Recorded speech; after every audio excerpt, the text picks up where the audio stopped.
আসসালামু আলাইকুম। আজকে আমরা আলোচনা করব জাইফ্লু 10 ট্যাবলেট নিয়ে। এটা প্রস্তুতকারক রেডিয়েন্ট ফার্মাসিউটিক্যালস লিমিটেড।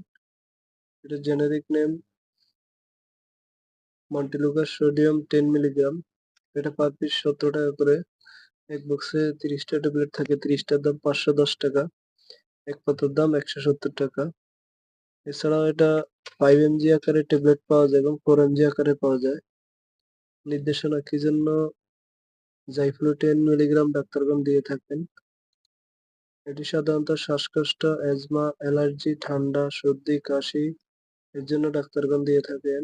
এছাড়া অ্যাজমার আক্রমণ প্রতিরোধে এবং অ্যাজমার ক্রনিক চিকিৎসায়, ব্যায়ামজনিত শ্বাসনালীর সংকোচন ও প্রতিরোধে, অ্যালার্জিক রাইনাইটিসের উপসর্গ নিরাময়ে, মৌসুমী অ্যালার্জিক রাইনাইটিস এবং পেরিনিয়াল অ্যালার্জিক রাইনাইটিস রোধে।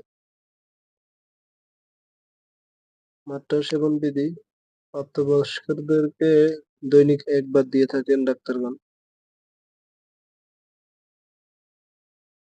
পার্শ্ব প্রতিক্রিয়া সাধারণত ডায়রিয়া, জ্বর, পরিপাকতন্ত্রে অস্বস্তি, মাথা ব্যথা, বমি ভাব, ত্বকের বিরূপ প্রতিক্রিয়া, শ্বাসতন্ত্রের সংক্রমণ। গর্ভাবস্থায় স্তন্যদানকালে: গর্ভাবস্থায় গর্ভবতী মহিলাদের ক্ষেত্রে পর্যাপ্ত সুনিয়ন্ত্রিত পরীক্ষা-নিরীক্ষা করা হয়নি। একান্ত প্রয়োজন বিবেচিত হলে গর্ভাবস্থায় মন্টেলুকাস্ট অথবা জাইফ্লু 10 ব্যবহার করা যেতে পারে। মন্টেলুকাস্ট মাতৃদুগ্ধে নিঃসারিত হয়।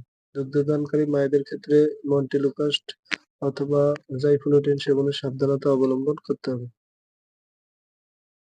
সতর্কতা: মন্টেলুকাস্ট অ্যাজমাটিক সহ তীব্র অ্যাজমা সংক্রমণে ব্যবহার করা যাবে না। থেরাপিউটিক্যাল ক্লাস: লিকোটিন রিসেপ্টর অ্যান্টিজেন সংরক্ষণ 30 ডিগ্রি তাপমাত্রার নিচে, আলো ও আর্দ্রতা থেকে ঠান্ডা শুষ্ক স্থানে রাখুন। সকল ওষুধ শিশুদের নাগালের বাইরে রাখুন। এছাড়াও যে কোনো মেডিসিন খাবার পূর্বে অবশ্যই চিকিৎসকের পরামর্শ নিয়ে খাবেন। নিজে নিজে ভিডিও দেখে বা কন্টেন্ট দেখে কোনো ওষুধ খাবেন না। ধন্যবাদ।